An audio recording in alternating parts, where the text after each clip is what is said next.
अस्सलाम वालेकुम। देखो क्या हो गया है। जो कुलसुम आपा ने बताया था, अरसलान ने कहा इसी वक्त आप चले। नहीं नहीं, आपको यकीनन कोई गलतफहमी हुई होगी, ऐसी तो कोई बात नहीं है।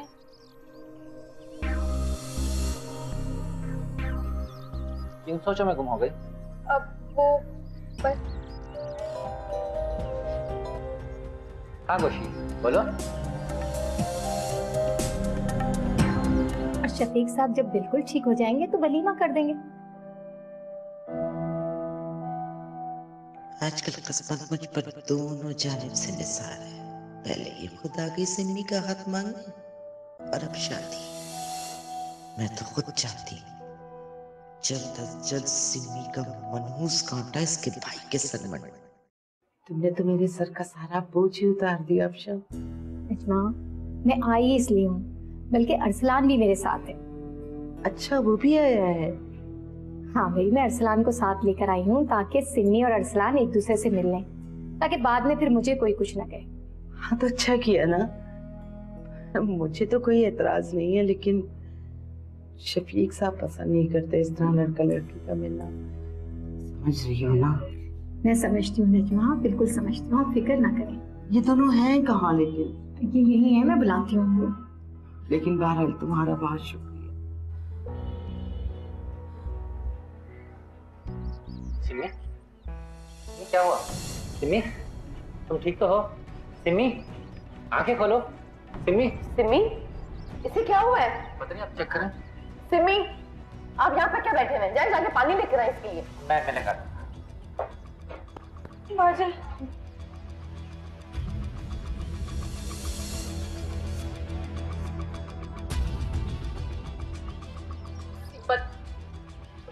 ये पानी। पानी पियो। सिमी देखो, अरसलान कितने परेशान हो रहे हैं। तुम्हें क्या हुआ है? होश में आओ। क्या हुआ सिमी को? सब ठीक तो है ना? मैं क्या बताऊं कि क्या हो? कुछ नहीं, होना क्या है इसे? जाहिर है बाप बीमार है, शादी की टेंशन है, यही सोच सोच के वो बेहोश हो गई और कुछ नहीं हुआ इसे। अब अच्छा प्लीज अब मेरे सामने सवाल कर दीजिएगा, ये पहले बहुत परेशान है। जी मैं समझ सकता हूँ। सिमी अब कैसा फील कर रही हो? काफी बेहतर।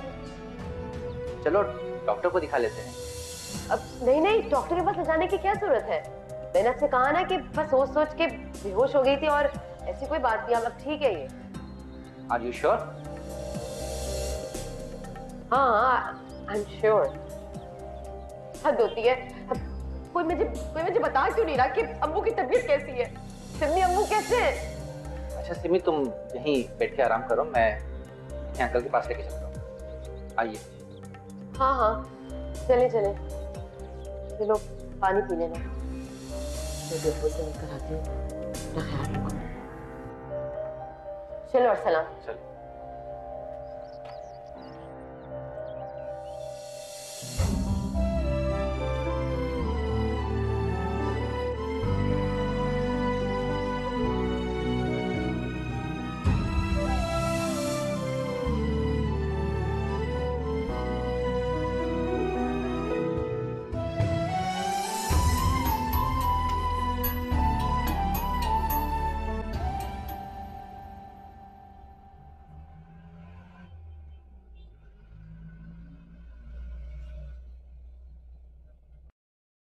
हेलो, मैं तुमसे बाद में बात करती हूँ। नहीं शगुफ्ता, आज नहीं, आज तुम्हें हिसाब देना ही होगा।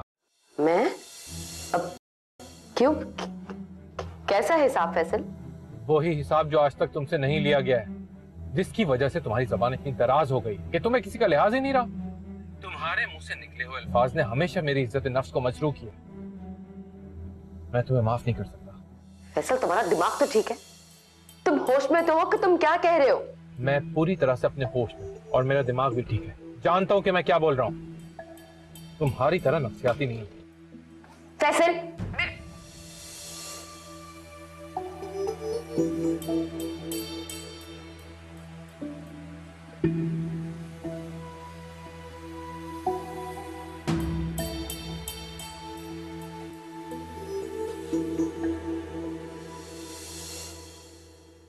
दुआ करो कि शफीक साहब जल्द से जल्द ठीक हो जाएं और हम घर चले जाएं।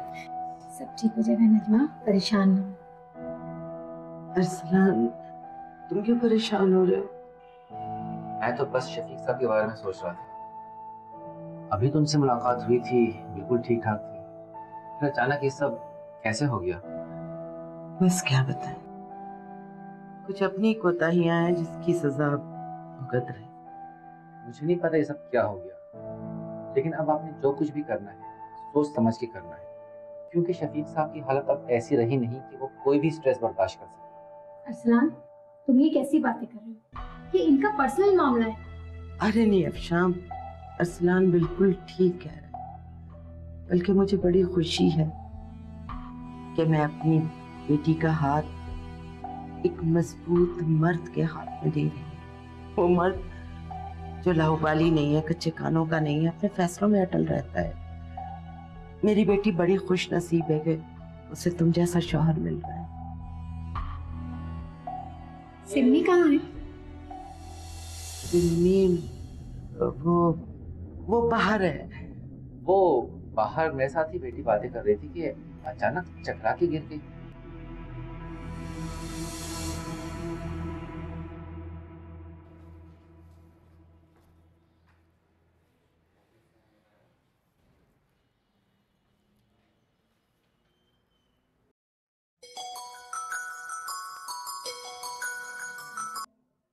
हाँ बोलो रुमैल। फैसल भाई आप किधर है? क्यों, क्या हुआ? सब खैरियत तो है? मामू जान की तबीयत अब कैसी है?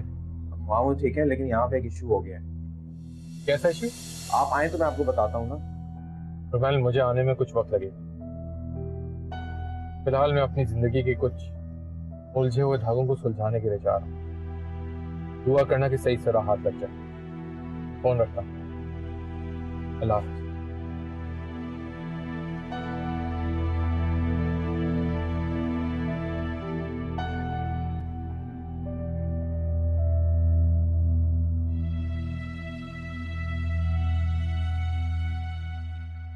क्या सिमी टकरा कर गिर गई थी और तुम मुझे अब बता रहे हो? अरे नहीं अफशाम, अब वो ठीक है, बिल्कुल ठीक है। पर सिमी है कहाँ? सिमी बाहर है। वो बस थोड़ा आपकी टेंशन ले रही है, आराम करेगी तो ठीक हो जाएगी।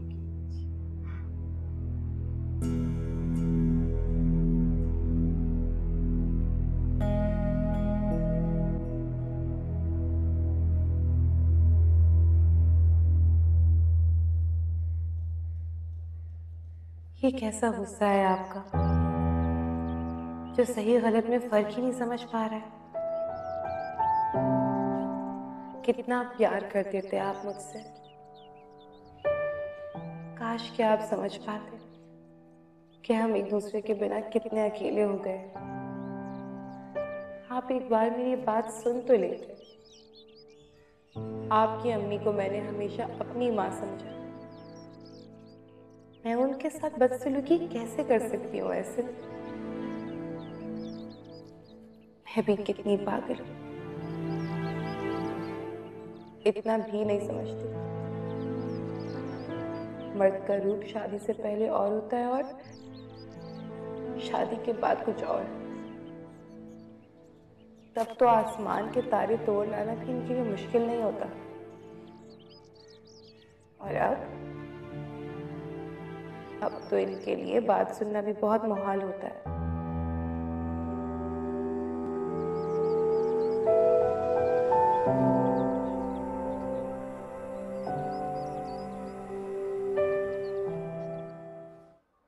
क्या बात है, तुम रो क्यों रही हो सिमी?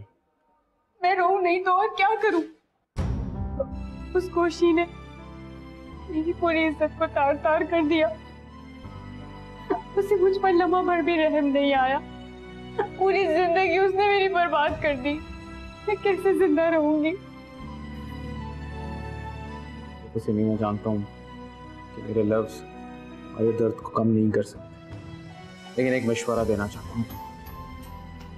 तुम इस पूरे वाकये को एक बुरा ख्वाब समझ के भूल क्यों नहीं जाती? मैं ऐसा नहीं कर सकती। समझ सकता हूँ। एक दफा फूल को मसल दिया जाए तो सारी जिंदगी अपनी खुशबू से महरूम हो जाता है। ऐसे में ये लोग मेरी शादी एक ऐसे शख्स के साथ करा रहे हैं जो निहायत ही शरीफ है और मुझसे वफा की उम्मीद ले बैठा है। देखो उस वक्त और किया भी क्या जा सकता है, हमारे पास कोई और रास्ता था नहीं ना, घर की इज्जत भी तो बचानी थी ना। मैं उस शख्स को धोखा कैसे दूंगी? अगर उनको मेरी हकीकत का इल्म हो गया तो उन पर क्या बीतेगी? मेरी बात सुनो, तुम उसको इतनी इज्जत दो, इतना प्यार करो उससे, खुदा ना खास्ता उसे इस वाक़ये के बारे में पता भी चल जाए तो वो तुम्हें समझे, तुम्हारा साथ दे। ये कहना तो बहुत आसान है, ऐसे में मैं उन्हें मोहब्बत कैसे दे सकती हूँ? तुम्हें करना होगा और तुम करोगी।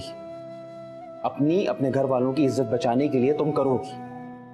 अब तुम स्ट्रांग बनो, ये बार बार रोना बंद करो। कब तक ऐसे चलेगा?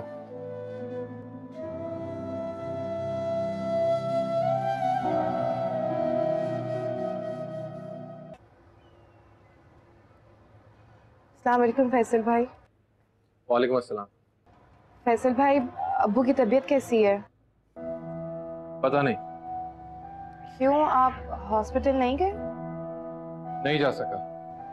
सब खैरियत तो है ना फैसल भाई? हाँ सब खैरियत है। रास्ते में ट्रैफिक था और एज यूजुअल शगुफ्ता हाइपर हो गई। वो मेरे भी मामू, क्या मुझे उनसे मिलने की जल्दी नहीं होगी? और शगुफ्ता पता नहीं वो सोचती क्या, ना मुझे अस्पताल जाने दिया, ना मुझे मामू जान से मिलने दिया। आप खुद सोचिए, शगुफ्ता बाजी पे क्या गुजरी होगी जब उन्हें पता चला होगा कि अब्बू को हार्ट अटैक हुआ है। इस वक्त तो आपको उनके साथ होना चाहिए।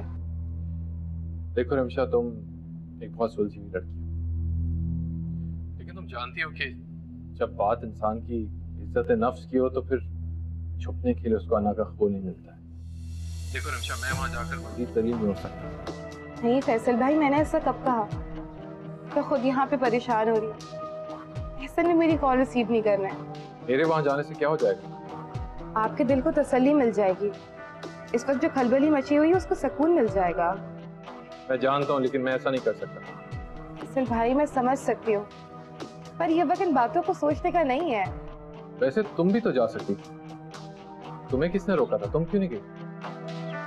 फैसल भाई, आप अम्मी को तो जानते ही हैं, अगर मैं कुछ कहूंगी तो वो बात गीबत में आ जाएगी। आखिर मोमानी जान चाहती क्या है? सवाल का जवाब तो उनके सिवा कोई भी नहीं दे सकता।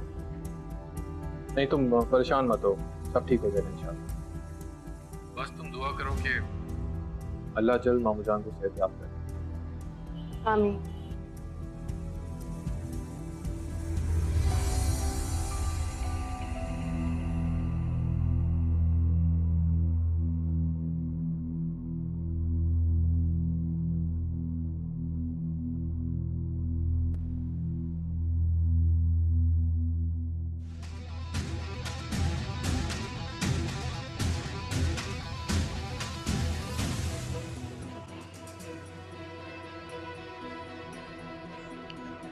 हाँ हेलो। अब जो मैं कहने जा रहा हूं इसको गौर से सुनो। मुझे तेजाब चाहिए, ये मत पूछो कि क्यों, बस चाहिए। और हाँ, एक बात याद रखना, तेजाब एक नंबर होना चाहिए। ऐसा ना हो कि मैं उसके मुंह पे डालूं और वो जले ही नहीं। और ये पुली लेकर तुम खड़े हो, तुम हंसना मत, वरना मेरी भी ऐसी निकल जाएगी। नहीं, ये काम मैं खुद करूंगा। तुम्हें जितना कहे तुम सिर्फ उतना करो।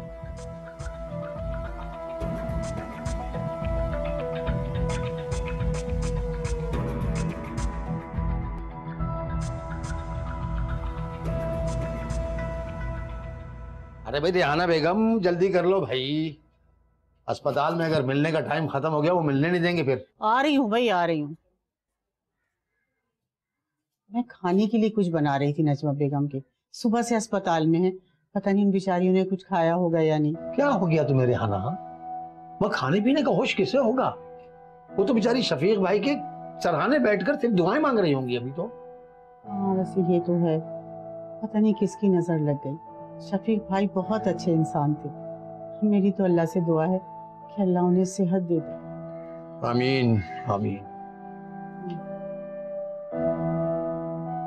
ऐसा करे ना, जाके रक्षा ले आए, जब तक मैं ये सारी चीजें पैक कर लेती हूँ।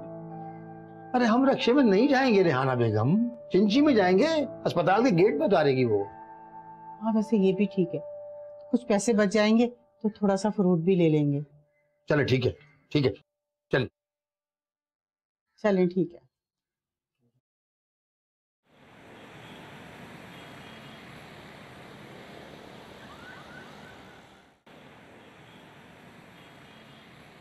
क्या बात है आपकी, आप परेशान लग रही।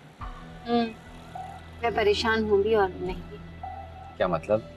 मतलब तो मुझे भी समझ नहीं आ रहा। तुमने देखा था कि नजमा नूर से कैसे बात कर रही थी? हाँ, लग रहा था जैसे नजमा बेगम नूर से सख्त नाराज है। नाराज होना भी चाहिए। नूर ने भी तो कोई हरकत अच्छी नहीं की ना। ऐन शादी के मौके पर शादी से इनकार कर दिया। जब भी तो नजमा ने अपनी बात रखने के लिए अपनी छोटी बेटी सिमी का रिश्ता तुमसे किया। आप कहती हैं तो मैं मान लेता हूँ, लेकिन मुझे कुछ और बात मालूम होती है। ये बात? मुझे तो ऐसा लगता है कि नूर किसी और को पसंद करती थी और ये वही लड़का था जो हॉस्पिटल में तिरछी आंखों से नूर को देख रहा था और नूर उसे देख रही थी। हो सकता है ऐसा ही हो, लेकिन मुझे नूर के चेहरे पे मासूमियत दिखी। काश मेरी शादी नूर से हो रही हो। क्यों? तुम्हें सिमी पसंद नहीं है क्या? बोलो।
अरसलान, ये क्या कर दिया तुमने? अभी मैंने जानबूझ के तो उन्हें हिट नहीं किया ना, वो खुद रॉन्ग साइड से आ रहे थे। ये सब ठीक है, मगर एटलीस्ट तुम्हें वहां रुककर उन्हें देखना तो चाहिए था। अभी ये पाकिस्तान है, यहाँ नेकी भी गले का नासूर बन जाती है, और हमारी कार से तो एक्सीडेंट हुआ है। नहीं, वहां रुकना किसी हाल में भी बेहतर नहीं था। या अल्लाह रहम करना, पता नहीं उसमें बैठे हुए पैसेंजरों का क्या हाल हुआ होगा। अल्लाह हम सब पे रहम करे। या अल्लाह पाक रहम कर। अरसलान, जो होगा देखा जाएगा। तुम मुझे वहीं वापस ले चलो। चलो वापस, मैं कह रही हूँ वापस चलो। अभी आप समझने की कोशिश करें। मोड़ो गाड़ी, वापस चलो।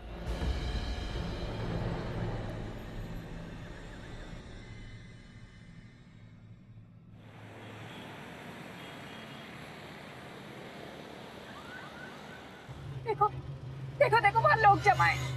देखो, अल्लाह पर को जाने नुकसान ना हो। अरसलान, बैठे बिठाए, देखो ये क्या हो गया। सब दुआ करें ज्यादा नुकसान ना हुआ हो। पाकिस्तान है, कोई देखते ही नहीं, बस रोड में घुसा चला आ रहा है, घुसा चला आ रहा है। मैं क्या कर रहा, कितनी मैंने कोशिश की बचाने की। तुम्हें भी तो काबू रखना चाहिए था। अब आप तो साथ ही में, आपने देखा मैंने कितनी कोशिश की। तो तुम्हें वहां उतर के उनको देखना चाहिए था। उस वक्त इतना मुनासिब नहीं था। आप क्यों नहीं समझते बात को? देख रहे कितना रश लगा हुआ है अभी भी। मुझे नहीं पता, मुझे वहां जाना है। आपको मुझे तो लगता है कि रुकना मुनासिब नहीं होगा। नहीं, चाहे कुछ भी हो, मैं वहां जाऊंगी।